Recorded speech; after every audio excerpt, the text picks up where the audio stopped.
Quebra do osso.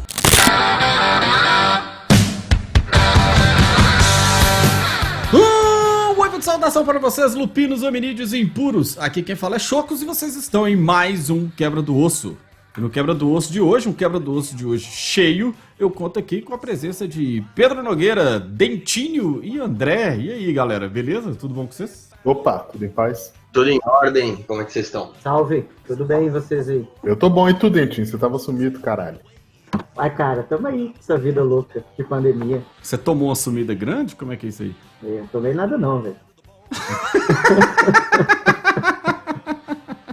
A quinta série que habita em mim, saúde a quinta série que habita em você, né? Então tá bom, então beleza.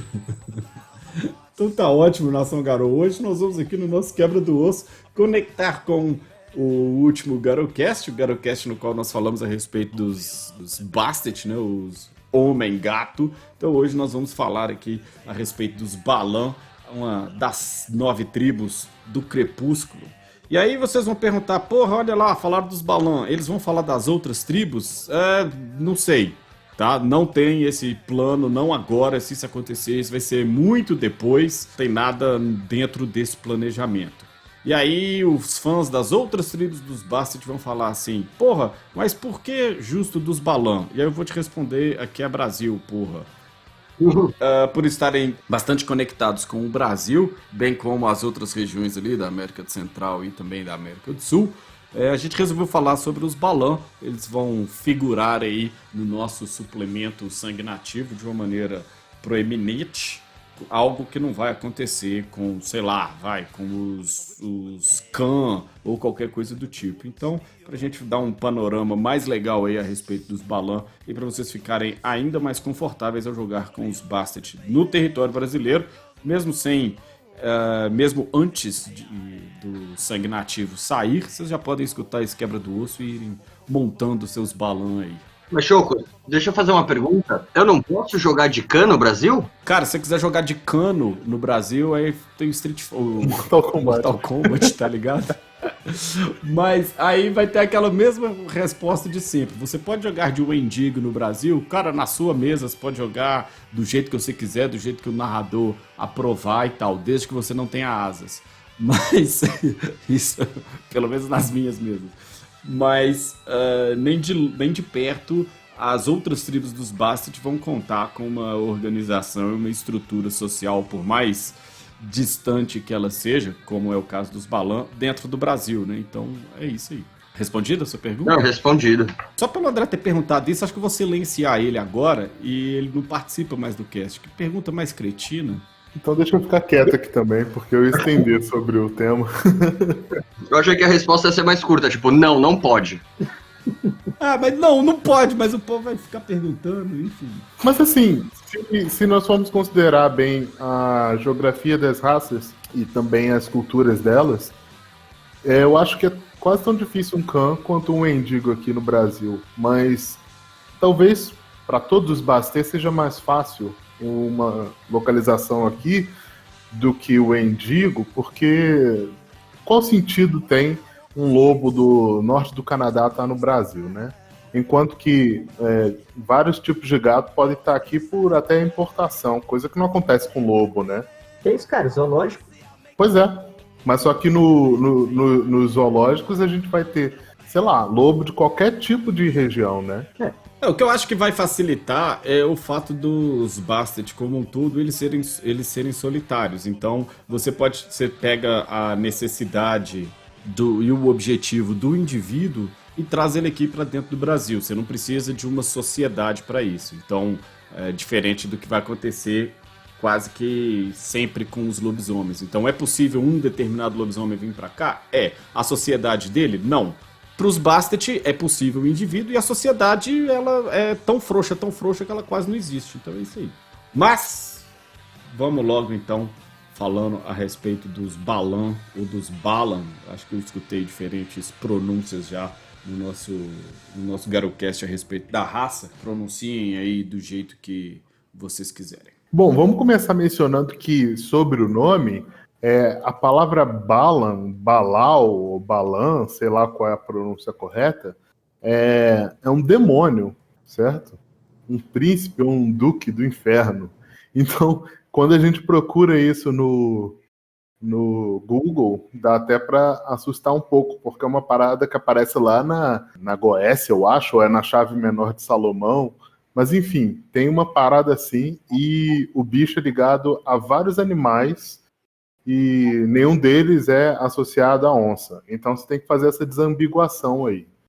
Mas, talvez, essa referência do nome se deva ao fato de que os Balan, dentre os... Eles guardam mesmo essa ferocidade, essa selvageria que poderia merecer um nome tão assustador quanto o demônio. E mesmo se a gente olhar nos mitos da América Central e do Sul, a onça aparece muitas vezes como um ser realmente muito perigoso e com poderes sobrenaturais. Acho que eles não usavam os termos, vários povos daqui não usavam o termo demônio, óbvio, mas que a gente poderia fazer essa associação, né, de um ser da escuridão, perigoso, traz muito esse ar de medo e mistério. Não, que vocês estão falando a respeito do nome, o que rola existe uma cidade que chama Ekbalan, no México, que é uma cidade maia lá, que eles acharam lá, uma cidade pequena, tem uns templos e tal, etc., e que isso significaria jaguar negro em um idioma maia, yucateca, um troço assim. E o Balan significa jaguar. Então, por isso que eu entendo que é por causa disso o nome. Existe a ambiguação aí, tal como o Pedro falou, mas ela passa muito o motivo dos escritores colocarem o nome de Balan, que no caso é o nome da tribo. Ele é formado, a gente chega lá, certamente passa por isso e bem longe do demônio de urso e girafa misturado, sei lá. É interessante que quando a gente dá uma olhada na coisa da cultura asteca, maia, inca, a gente encontra já lá o protótipo da ideia de um Balan, como tem no jogo.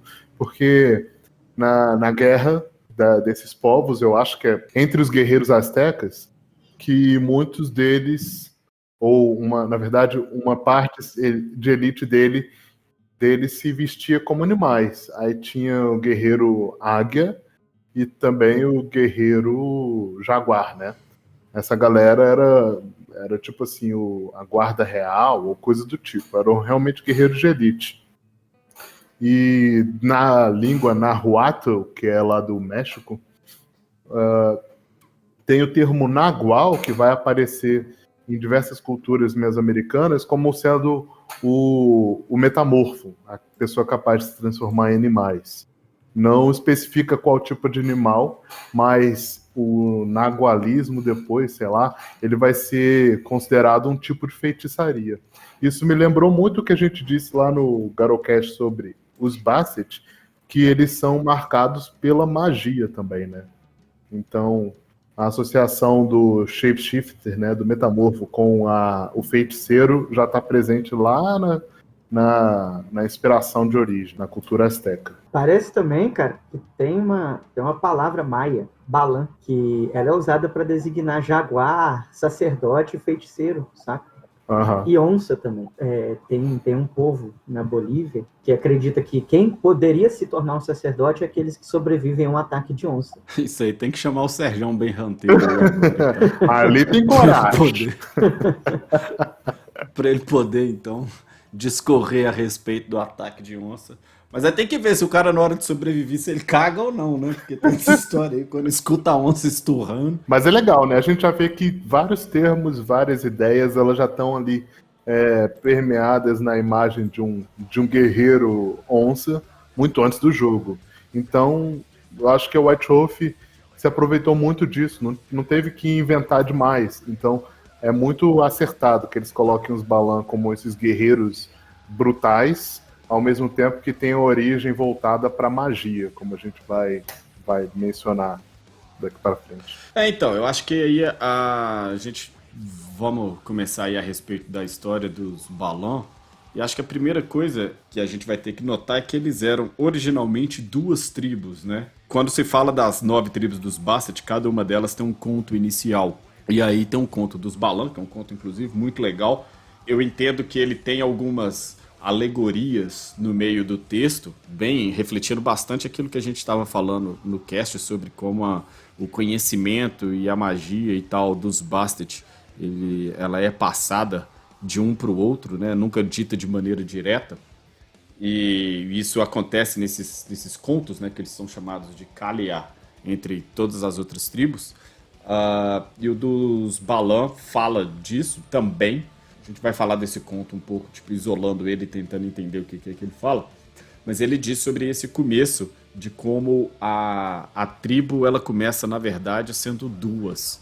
E aí, antes da gente gravar, a gente estava conversando aqui. Então, André, quais que eram as duas tribos dos Balan? É o Aron e o Teurge dos Balan, eles morreram... Não. Quero saber o nome, porra. Aqui, ó, o Pedro mandou a cola.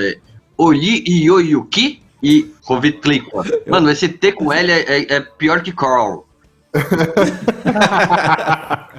E é mais ou menos como o André falou mesmo. Um parece representar bem o aspecto guerreiro, enquanto o outro a exploração espiritual. A exploração espiritual é bem óbvia, porque os bichos são descritos como onças com asas que viajavam pela Umbra. Nessa parte o texto me perdeu. Aí na hora que falou onça com asas, eu pensei, falei, não, beleza, elas voavam, mas não tinha asas. Odeio essa ideia.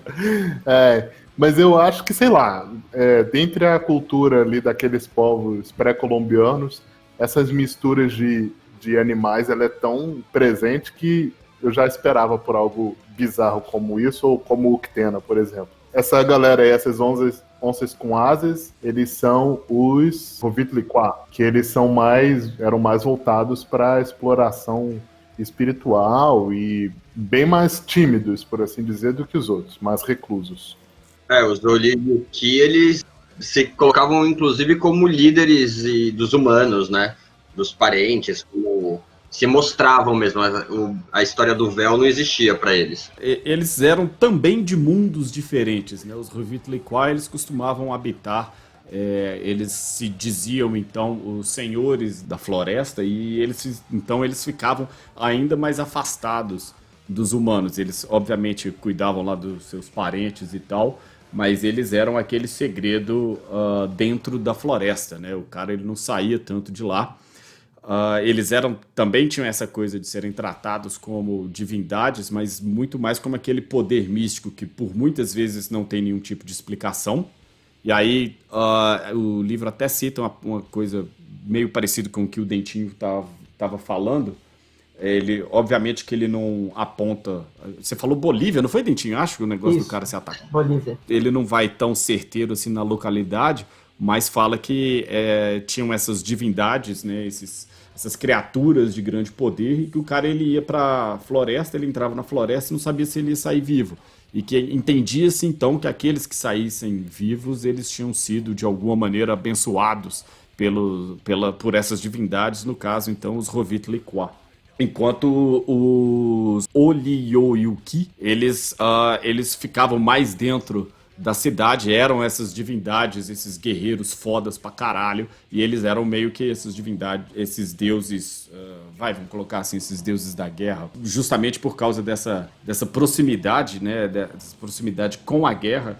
Era necessário, então, que eles ficassem ali mais juntos dos seres humanos e dessas civilizações, então, que guerreavam, né? É importante lembrar que, inclusive, entre si. Mas elas, eventualmente, vão realizar um pacto que vai ficar conhecido como Florikiwenka, que foi um pacto necessário, onde eles se unem, né? Unem seu próprio sangue, se defendendo como irmãos mesmo, após a chegada do Homem Branco e dos, entre aspas, corações podres, corações apodrecidos, que é o nome que os Balan e as raças metamórficas das Américas, no geral, chamam os europeus, né?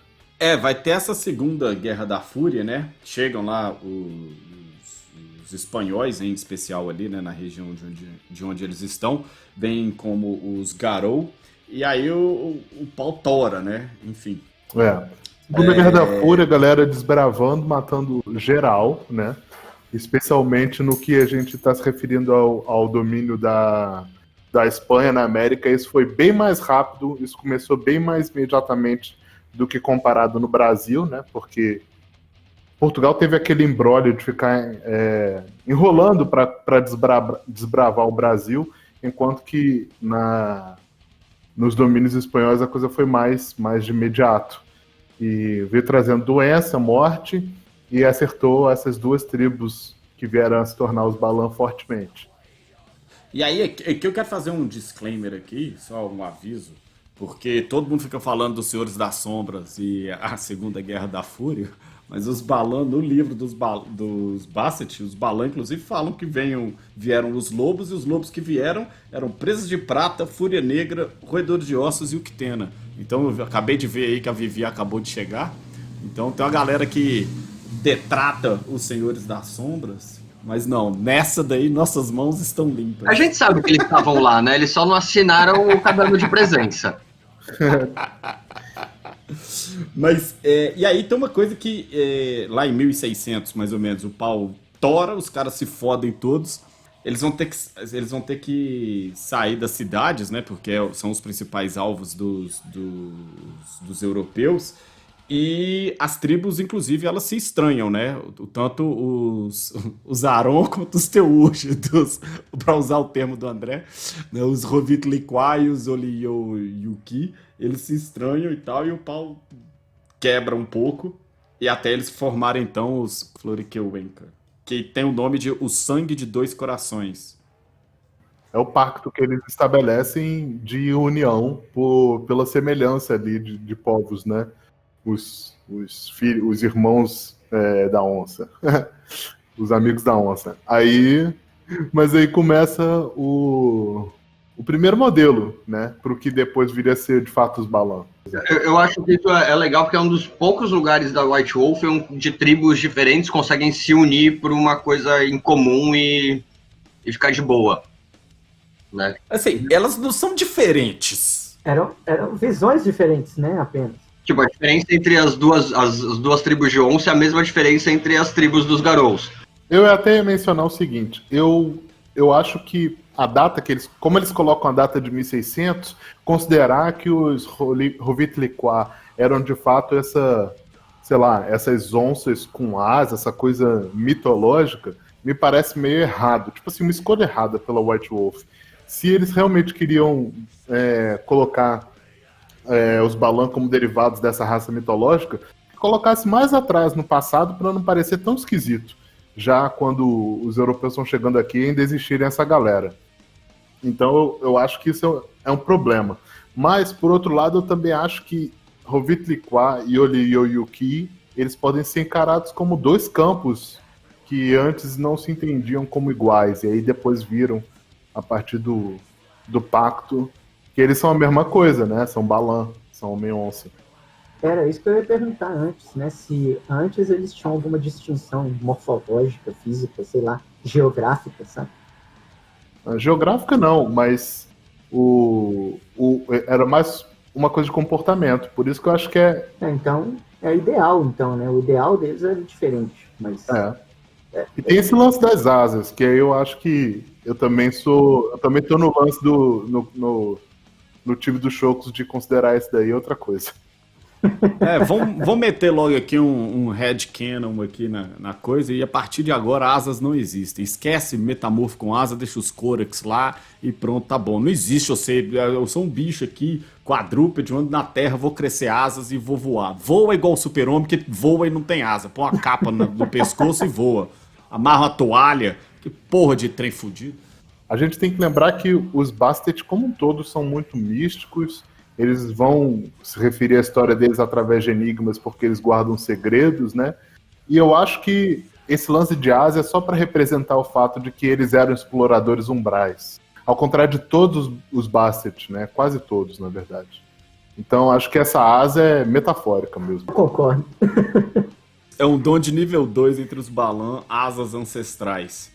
Então, uma das tribos originais, eles possuíam asas. Então, os caras vão lá, acessam esse conhecimento ancestral, fazem um teste, e aí asas brilhantes e coloridas da Winx, elas vão aparecer nos ombros dos Balan, e eles vão voar. Então, tipo, no caso do poder, ele é bastante literal, né? Até porque isso aí a gente tá falando a parte do sistema. Mas, sim. Cara, mas, tipo, muito ruim. Mas então, eu como narrador ainda descreveria elas sendo aparentes, mas não como parte do corpo do bicho, e sim como, sei lá, uma manifestação espiritual. Uma aura. Tem que escrever que nem o Balrog, que nem ninguém sabe se tem asa até hoje, se não tinha. Não tem asa. Pronto, Balrog era um balão. Tá resolvido isso aí, ó. Era um balão corrompido. Resolveu. Pronto. Vou escrever isso agora lá. Qual que é o filho do Tolkien que tá lá agora? É o Christian. Não sei se o Christian já morreu. Tem até um Balrog aí com asa de borboleta numa animação antiga. Tem mesmo, que bosta. É As verdade. todas se encaixam. Essa junção das duas tribos dos Balan, né, acaba dando a eles ali, então, o apelidinho também dos dois corações. Então, são a tribo dos dois corações, justamente por causa disso, e que é fechado, então, no Florek Wenka. Que um ritual, isso é um código e também foi feito de uma maneira ritualística. Eles é também um chamado de SOS, então não há nada que force um Balan a fazer isso, mas dizem que quando um deles ele recorre até o Florek Wenka para poder chamar outros, que eles costumam responder. Mas isso não é nenhum tipo de obrigatoriedade. Isso mostra, não faz especificamente que foi o Florek Wenka, mas na Guerra da Amazônia, tem o Garra Negra, que na história tá, tipo, alguém foi perder o recanto, chamaram ele e ele aceitou ajudar. A outra pessoa foi perder o recanto, chamaram ele e ele aceitou ajudar. O cara tá lá, tipo, se metendo com todo mundo o tempo inteiro porque chamam. Na evolução dele, ele acaba perdendo todos esses recantos e tem que se esconder no caminho pra Veracruz. Então a parada não foi muito bonita pra ele. E aí, tipo, quando então esse Florek Wenka ele é tecido, vamos dizer assim, ritualisticamente tecido, você começa lá então uma nova era para os Balan, de certa forma, porque eles vão então, eles se separam, e no sentido de que, né, eles se espalham, na verdade, e eles vão montando novos recantos, né, para eles, saindo cada vez mais de perto das cidades, abandonando aquela figura bélica que parte da tribo tinha e ficando cada vez mais isolado dentro dos seus próprios conhecimentos. Então a parada legal aí a respeito dos recantos, que para os Balan chama de Tona ou Toná, não sei como é que é, mas que costumam ser lugares bem grandes, de vegetação bastante rica, riachos e tal, né? Acho que a gente consegue imaginar aquela floresta que tem sempre ao redor de um como é que chama? De um templo maia. E aí é só você jogar, sei lá, Tomb Raider, ou então, como é que chama o outro cara lá? O cara que é a Lara Croft? O Indiana Jones wannabe? Uncharted, obrigado. Isso aí, esses lugares deles, o Nathan Drake, obrigado, o Gus tá me lembrando o nome do cara aqui. E que esses recantos dos Bastet, eles costumam ter uma presença espiritual forte, né? Então o livro até traz essa questão em termos mecânicos, que fala que seria algo como, em termos de força espiritual, como um nodo poderoso, ou ainda um caerne, ali de nível 3 a 5. E que isso faz com que esses recantos sejam um alvo para os madeireiros, para fazendeiros, para pentex, para os fomori e também para os garou. E aí o que vai acumulando, né? Eu acho que, tá ligado quando você vira assim e fala que a gente fala, não, você sente a fúria queimar no seu coração. Os Balan tem 2 corações, então a fúria queima 2 vezes, tá ligado? Acho que talvez a gente pode brincar um pouco com isso daí. E os caras ficam 2 vezes mais putos ainda do que não só os outros Bastards, mas também os outros Garou com a perda de seus territórios. E é interessante, né? Porque ao passo que eles foram meio que obrigados a irem cada vez mais para a profundeza das florestas, quando se tornaram Balan, ao mesmo tempo, eles se tornaram mais ferozes ao defender os parentes, não só felinos, mas humanos também. Então, o Balan, a tribo, ela é marcada por umas contradições, do tipo, é extremamente selvagem e beligerante, mas também tem uma forte ligação com a civilização, com alguns desenvolvimentos tecnológicos, embora seja bem selvagem. Então, eu acho isso bem massa, sabe? E juntando as duas coisas, né, do que falou dos recantos deles e dessa proximidade dos parentes, eles têm uma questão muito próxima de criar famílias, né? E tá muito próximo da família, de ter um parceiro, uma parceira para a vida toda. E tem momentos na história da White Wolf que mostram, ainda mais quando eles começaram a perder recantos, esses recantos grandes, os tonas, sendo ocupados por mais de um Balan. Tem o Balan que é o dono, mas eles acabam vivendo mais junto do que... Mesmo todo o discurso deles serem solitários, eles acabam sendo mais gregários, eu acho, do que a maioria das outras tribos, tirando talvez o Simba. Porque a gente tem que comparar com lobisomem e no outro espectro com, sei lá, com Qualmi ou com Suara, que são essas tribos de felinos ainda mais solitárias, né? O Monca. Eles estão um pouco mais próximos da união que os Garou acabam estabelecendo, embora não seja tão próximo assim, né? Eles têm uma proximidade ali, tal qual, às vezes, os Garou interagem em seus territórios de caça ou na seita. Mas andar em matilha é uma coisa que eles não fazem.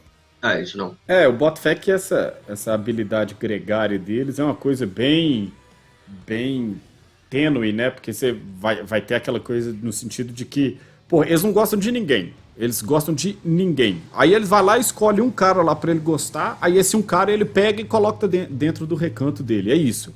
Saca? Tipo, eu gosto de você, gosto daquele outro ali, e então vocês vão ficar ali dentro do recanto, eu só convivo com vocês. Eles são bastante xenofóbicos e tal. Eles têm uma parte cultural muito forte também, e aí eu acho que aqui vai ser necessário também, no vindouro sangue nativo, a gente vê isso, da mesma forma como a gente adaptou as tribos dos Garou para a nossa realidade. Infelizmente, a gente vai ter que fazer isso com os Balan também. Eu digo infelizmente porque isso só mostra um pouco de como, de fato, o Brasil ele foi tipo, abandonado mesmo pela White Wolf quando ela estava escrevendo. Né? Porque tipo, durante todo o tempo, quando você está lendo a respeito dos Balan, que seriam, então, esses metamorfos, pelo menos ao se tratando dos Bastet, não vou falar de Mokolé aqui, não vou falar de, sei lá, Naga também, mas dos Bastet seriam os Balan que estariam aqui no Brasil, e, tipo, eles são olmecas, toltecas, maias e astecas o tempo inteiro. Tipo, esquece um Tupi-Guarani, um Chucarramã, uma parada do tipo. É claro que você vai falar, mas... A tribo tal venerava a onça também. Tudo bem, não estou descartando isso. Estou falando que no livro, o ideário deles é o tempo inteiro esses povos mesoamericanos, não sul-americanos, né? Não brasileiros. Tem um que é citado que fala que a aparência humana dele é de Yanomami. É o único que eu achei. E é foda que você vai pegar o livro lá, o Rage Across the Amazon, e os Balan que estão apresentados lá no Brasil... Tem nomes tipo Atahualpa, que com certeza é alguma coisa nahuatl ou mexicano, sei lá. Saca? Não funciona, não dá certo. Tem um outro lá que mora, Balengash, que mora na entrada de Eldorado, que tem um 0% de a ver com o Brasil, né? Então, tipo, eu nem digo no quesito do indivíduo em especial, mas a tribo inteira ela tem a cultura dela bem focada nesses povos pré-colombianos da América Central, né? Então sobra de fato pouca coisa para cá. Eles vão ter também, né? Porque a gente mencionou isso no cast, de que eles têm todo esse aspecto bem bélico, né? A coisa eles podem não ser os guerreiros dos Bastet, mas eles são a fúria encarnada, como a gente mencionou. Eles guerreiam muito como guerrilha, né? Nas sombras, ataca, faz a floresta se mexer, joga enxame de inseto em cima de invasores. Eles não são os cão, o Simba que vão bater no peito e falar, vem mansinho. Quando eles atacaram, o alvo nem viu o que estava acontecendo. Né? E apesar disso tudo, né, de todo esse sangue escorrendo aí na cara do Balan e o sacrifício de cabeça, né, os caras que arrancam o coração igual no Indiana Jones de novo aí, tal, mas eles têm uma reverência muito grande com o mundo espiritual, certamente devido a essa herança aí, no caso, com o Ryo e o Ki, né? Então eles fazem o uso de algumas substâncias, né? O cara vai tomar lá suas ayahuasca e tal, para entrar num transe de visão, enxergar o outro mundo e tal. Inclusive diz que são putaço e que eles querem porque querem o segredo de caminhar entre os mundos, né? De percorrer os atalhos. Só da ayahuasca, vamos falar também que eles tomam uma jurema, uma coisa mais brasileira. Ira também. Tem algumas coisas que aparecem lá no texto dos Balan que tem algumas proximidades com o Brasil, então na hora de fazer uma adaptação não é tão difícil, só demanda uma certa leitura. Aí, por exemplo, quando eles se tornam de fato Balan, eles recebem lá uma bênção de umas onças da noite, né?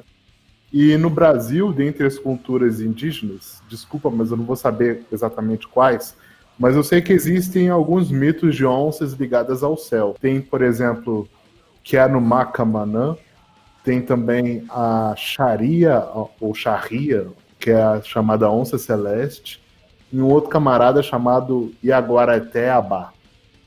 Eles não vão ser exatamente iguais ou equivalentes às onças da noite que são apresentadas lá entre os Balan, mas eles têm uma proximidade conceitual grande. Então eu quis que no Brasil tivesse uma coisa assim parecida, mas que ao mesmo tempo não fosse só uma adaptação do que está lá fora, porque senão eu ia estar submetendo os nossos mitos ao que a White Wolf estabeleceu antes, né? Então acho que a coisa pode ter uma certa distinção, embora conceitualmente seja bem próxima. Isso vai sair no Sangue Nativo. Eu tô ligado que o André também tá planejando algumas coisas para os Balan no São Paulo em Fúria. Tem bastante coisa. A Mata Atlântica, terra deles, né? E aí, tem um quadro ali, que é um quadro interessante, que fala a respeito de melanismo e um pouco a respeito da aparência dos Balan. Esse quadro de melanismo está no Changing Breeds ali de 20 anos. E acontece uma parada que, tipo assim, que os Balan, eles nascem ou eles são amarelados, né, ou eles são negros. E que aí as onças negras, elas tendem a ser mulheres, mas que, tipo, isso não é nenhum tipo de obrigatoriedade. E que as onças pretas, então, que elas comandam os poderes da lua, enquanto, né, os amarelos, eles carregam, então, a fúria em seus corações. E aí tem uma parada a respeito de melanismo ali que é curioso, que os caras falam que não existe, né, a coisa da pantera, eles são só variações de outros gatos, as variações escuras de outros gatos, né?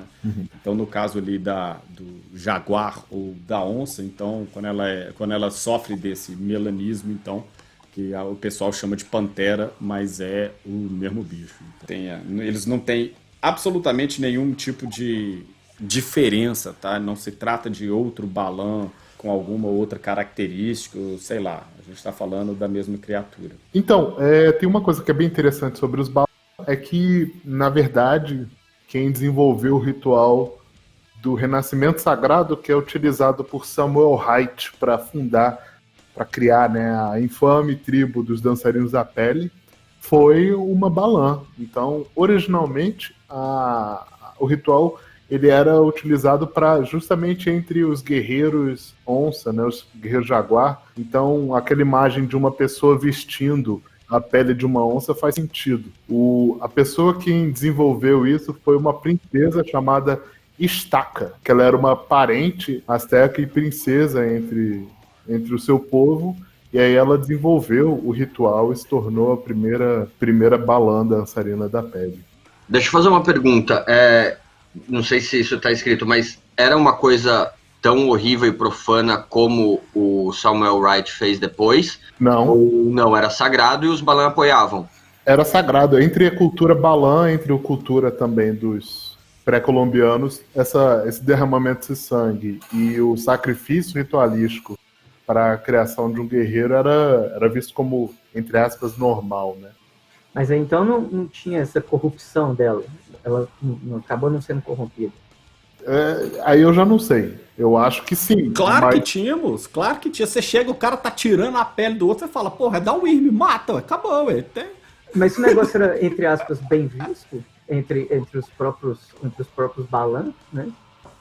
Mas é bem visto entre o povo, não quer dizer que é bem visto por Gaia, né? Eu acho que o cenário não especifica o que aconteceu, né? Mas eles param de usar e guardam esse segredo, não tão bem guardado, e séculos depois descobrem. E eu imagino que não é o mesmo ritual, né? Que ele foi completamente deturpado. É o mesmo ritual. É exatamente o mesmo que fazem? Aham. Porque você tem que ver, cara, que a ideia de matar onças e vestir as suas peles já fazia parte da cultura daquele povo. Então, não era uma coisa que era vista como uma coisa tão corrompida assim. Ah, sim. Não, é que eu imagino que o do ritual dos dançarinos da pele já fosse essa informação corrompida, passada num telefone sem fio, séculos depois, eles acharam e falaram, putz, dá pra fazer, e descobrem, entendeu? E fazem com a pele de lobo. Uhum. Mas assim, não quer dizer que isso era um consenso entre os Balan, que era ok, não, né? Tanto é que é dito que essa estaca, ela tinha matado o próprio pai, que era um Balan verdadeiro, para arrancar a pele dele. Então, certamente ela foi condenada, porque não foi exatamente numa situação muito benéfica, né? Então ela também tinha essa inveja, né? Foi meio que queria ter vontade de ser uma, acabou não sendo, né? É meio parecido com o nosso colega lá, que eu não vou citar o nome dele. Se você for pensar que isso daí originou o Samuel Haidt, é claro que é da Wyrm. Entendeu? Tipo. Sim, o que eu digo é, talvez entre os Balan daquela época não fosse mal visto porque fazia parte da cultura. Não quer dizer que não fosse da Wyrm. Alguns Balan apoiavam, eu acho que os que eram sacrificados não gostavam muito da ideia. Normalmente. Né? Não deviam apoiar. Em um futuro, no Garocast, mais sobre os dançarinos da pele. Então vamos lá. Eu vou pegar aqui o Kalia dos Balan, a gente vai debatendo um pouco sobre o que ele significa, qual momento da tribo a gente está falando e tal, e por aí vai. Segundo os próprios Balan, né, eles são as crianças da lua e que antigamente, segundo os espíritos, eles viviam na lua e corriam como água corrente através das florestas prateadas e pelos campos luminosos da lua. Mas que isso foi há muito tempo atrás. Mas que eles ainda sonham com Ixchel. E eles ainda sonham com Ixchel por eles serem pessoas acima dos demais. E eles são os filhos favoritos de Ixchel. Que no caso, Ixchel é da mitologia maia, é a deusa da lua. Eu acho que, pensando nos enigmas dele, eles estão falando da época antes da divisão de surgir a película, né? Eu imaginei algo do tipo. Sei lá, em um momento mitológico aí, primordial, a ligação com a lua era ainda mais forte, né? Lembrando que os Bastet como um todo, eles têm uma visão muito diferente dos Garou sobre a hierarquia espiritual. Não é Gaia acima de todas as coisas, não. Então talvez isso daí represente uma maior importância para a Luna e não para Gaia. O texto, o Kalia continua, que a onça é a mãe dos xamãs, assim como ela é a mãe dos metamorfos onça, né? Pois eles possuem muitas mães. E que um xamã ele não sabe nada sem a ajuda da onça. Que a onça ela é a selva, que não existe nenhuma parte da selva que ela não comanda. E então, quando você enfurece uma onça, você enfurece a selva contra você. Ninguém vai te proteger, nem mesmo os riachos, as árvores, os pássaros, os macacos ou as cobras, nada. E que o jaguar vai, ou a onça, né, no caso, ele quase sempre vai matar aquele que a ofende. Mas em algumas outras vezes, ele vai retirar os poderes de caça do ofensor. Pô, já é muito legal, porque embora eu não saiba colocar num momento da história que isso represente, acho que está falando bastante sobre realmente como é que são as onças no imaginário da pessoa que vive na floresta, né? É tipo assim, a epítome do perigo durante a noite. É você ser caçado por uma onça, um bicho mortal e invisível, né? E eu acho também que tem um forte apelo aí para a questão da magia. Tipo assim, a profundeza da selva e da noite também tem muita associação com o oculto. O oculto nesse sentido, sendo a magia que os Balan guardam em seu sangue. Eles têm essa capacidade de fazer a própria selva se voltar contra o invasor, quem ofendeu ali a Wild, ou também tirar magicamente os poderes desse invasor, do caçador. Eu acho legal a parte que fala que nós temos muitas mães, né? Que o Jaguar é a mãe dos xamãs, também a mãe dos metamorfos. E aí fala que eles têm muitas mães, né? Porque vai ter Selene, vai ter Nala. Eles são, de fato... Isso aqui agora, né? É filho de muitas mães. Bem, então o Kalia continua dizendo que alguns dizem que o pai dos Balan era Tezcatlipoca, o espelho enfumaçado, o deus da noite. E que talvez isso seja verdade, porque o Nagual, né, o aspecto espiritual dele era o jaguar. Mas que eles têm uma aliança, eles devem aliança apenas a Ixchel, a lua. E há muito tempo atrás, em uma realidade chamada de Primeiro Sol, os Balan mataram uma raça de gigantes e eles clamaram as selvas para si. E que desde então eles comandam as selvas. Eu acho que é verdade, porque eu nunca vi nenhum gigante. Que calhorda, André. Me preocupa um pouco isso aqui, quando ele fala, em especial já que, né, nós estamos nesse ritmo aí de piada, mas quando ele fala que uma outra realidade chamada de Primeiro Sol.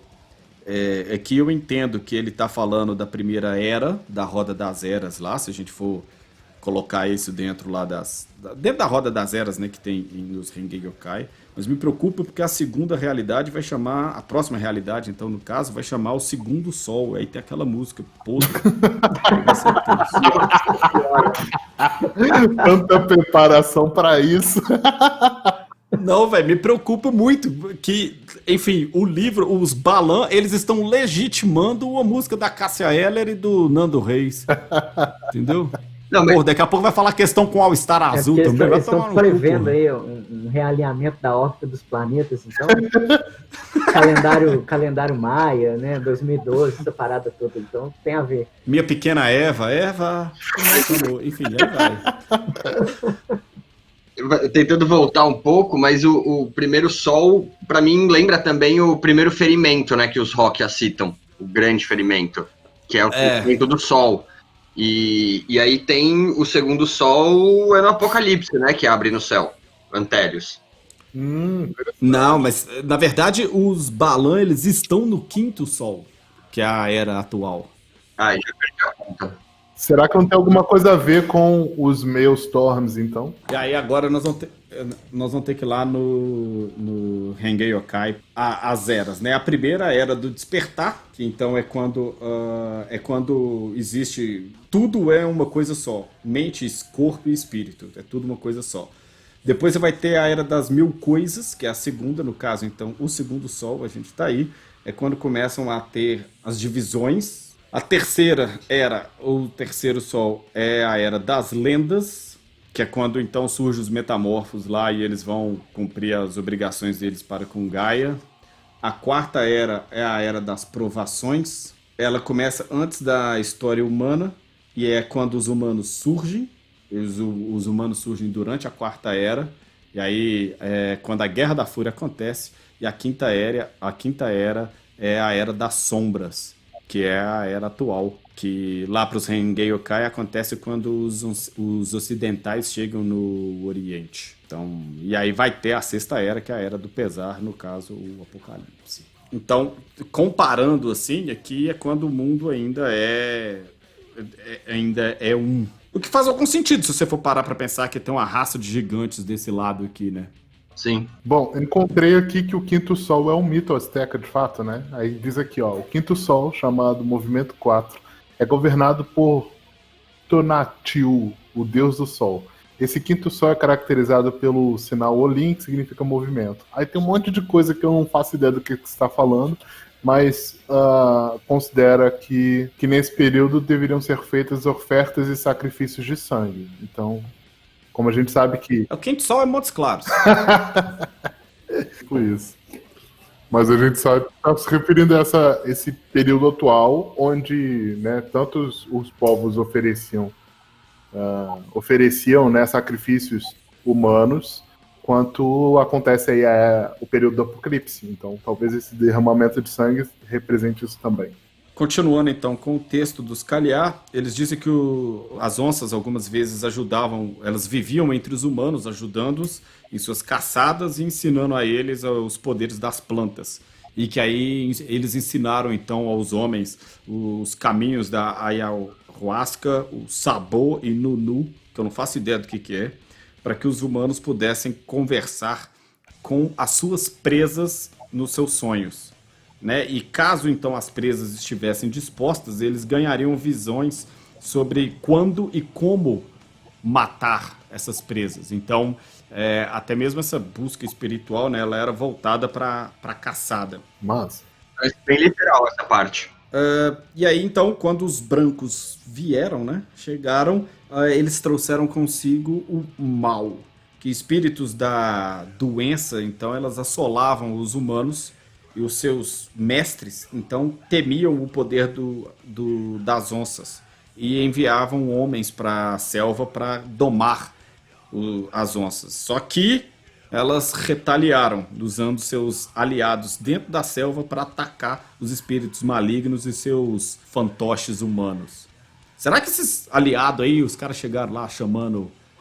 Talvez até chamando um Balan chamando o outro, mas será que eles deram o grito ali nas outras raças metamórficas, de repente? Não sei sobre as outras raças metamórficas, mas sobre o pacto Floric e o Enka, os Balan eles sempre atendem o chamado de um semelhante, né? Eu entendo que vai além, esses aliados na selva, eu acho que eles estão falando da própria selva. Uhum. Ah, sim. Uhum. Da mata, dos espíritos animais, de tudo isso. Eu imagino que trata-se de tudo aquilo que há dentro da selva, tanto os espíritos quanto os animais e tal. Mas há também os outros metamorfos. Aí Sim. acho que fica aquela coisa, tipo assim, será que eles Considerando lidaram que de uma os maneira... Bastet são esses intrometidos que ficam observando tudo que rola por todos os cantos, eu não duvido nada que eles soubessem de um outro Mocolé ou Naga que pudesse auxiliar quando fosse chamado, não. Então, eu acho que vale. Acho que tá valendo. Inclusive, eu acho que assim, tendo esse conceito, essa mentalidade de Balan, orgulhosa também, né, dos Bastet, de tipo, nós mandamos na selva, a selva é nossa e nós somos a selva. Você tem um Mocolé na selva, o Mocolé é deles também, né?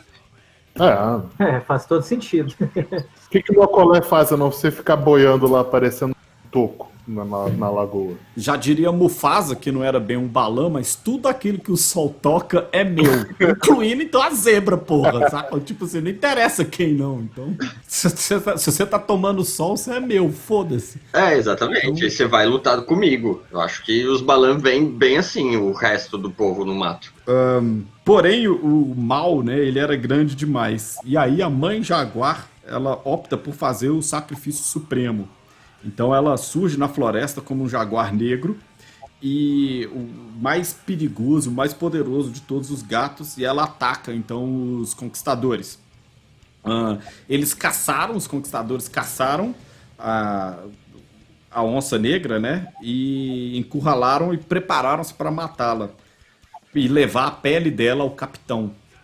Só que aí a bicha ela começa a chamar, a conjurar os poderes da noite. Ela cresce, ela fica gigante, ela amassa os homens com as suas patas e tal, e ela cresce até ela encostar no céu, abrir a boca e engolir o sol.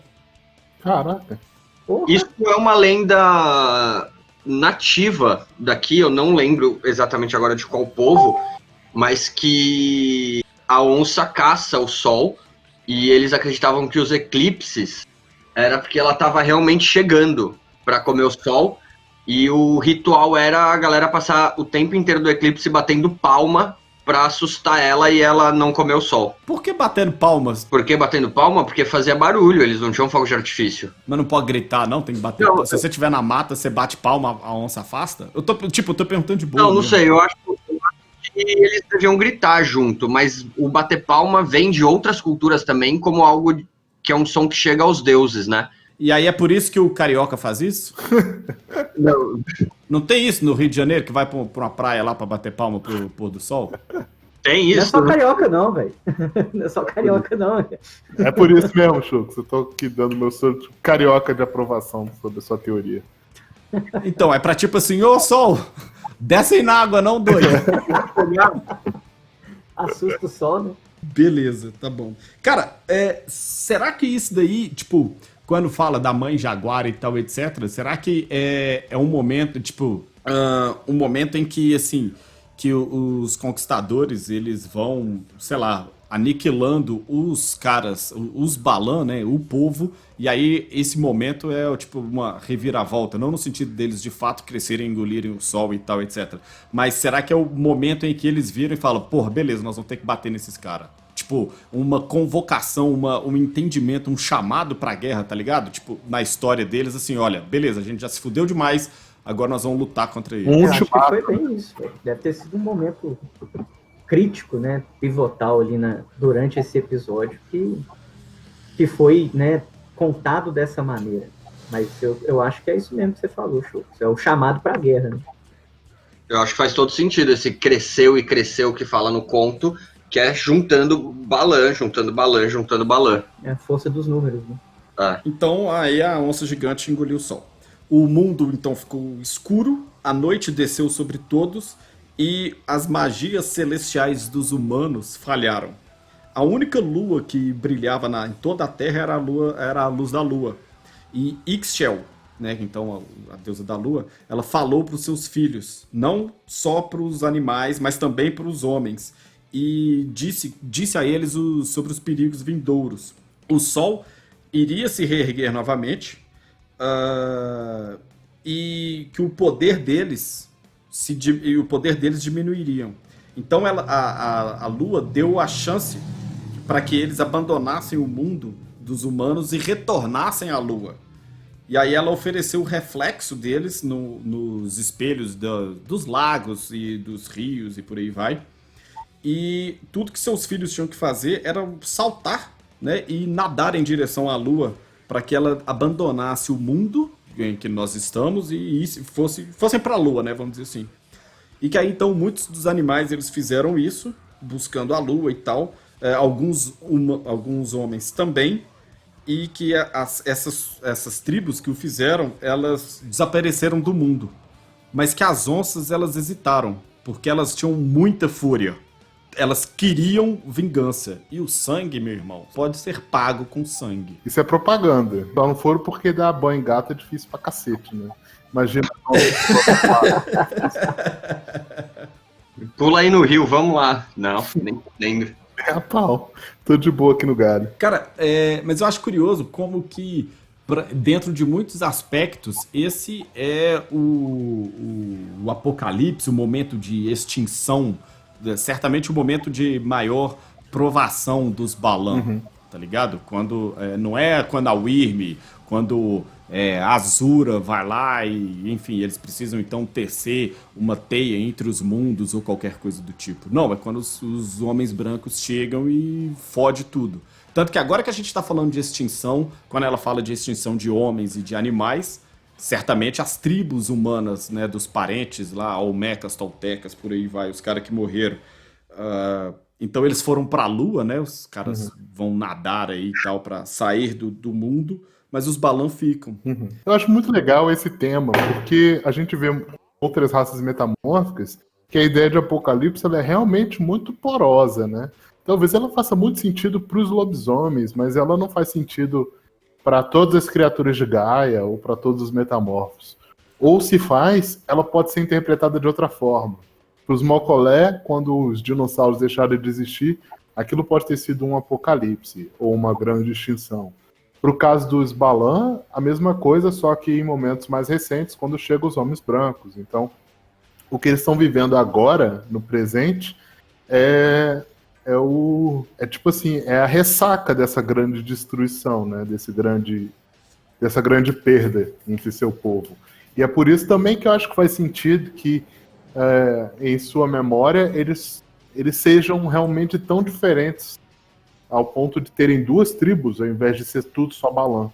De forma que o evento aí da chegada do Homem Branco realmente transformou a tribo numa outra coisa. Eu acho legal essa coisa da lua, inclusive, porque fala que eles, né, eles buscam esse poder de caminhar entre os mundos. Talvez porque eles ficaram aqui para poder exercer uma determinada vingança, e aí agora a eles, o caminho da lua, vamos dizer assim, né, a Umbra, é proibida a eles, ou enfim, eles têm uma determinada dificuldade X para poder chegar para poder caminhar, né, percorrer atalhos. Então eu gosto de como isso não tá falando propriamente dito, né? Tipo, no texto, mas olha, a lua apareceu e te deu um caminho, você não quis seguir. E aí agora é isso aí. E diferencia eles dos outros bastardos. E aí a onça negra, ela não conseguia mais segurar o sol, porque ele queimava ela vai e cospe o sol. E a luz, então, ela preencheu a selva, ela sobrepôs a luz da lua e tirou os reflexos da lua dos corpos d'água. E aí o momento da noite verdadeira, então, já tinha passado. E essa oferta de uma fuga, né, ela teria sido para sempre negada àqueles que permaneceram. Então, que após isso, é dito pelos Balan que o quinto sol, que no caso é a era atual, ela começou a morrer. Desde então, a quinta era, ou o quinto sol, tá acabando aí, já chegando aí nos últimos momentos.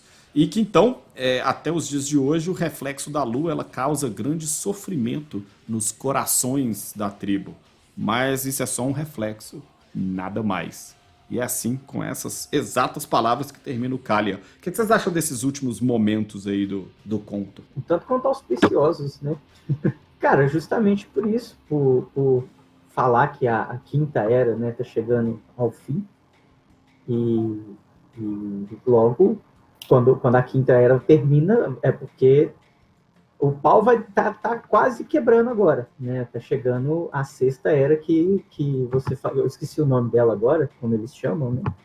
Era do Pesar. A Era do Pesar, né? E que não deixa de ser um aviso para todos ali. E essa parada do reflexo da lua, né, também causar um estremecimento no coração deles, eu achei bem, bem simbólico também. Eu interpretaria como sendo um momento, essa Era do Pesar, né?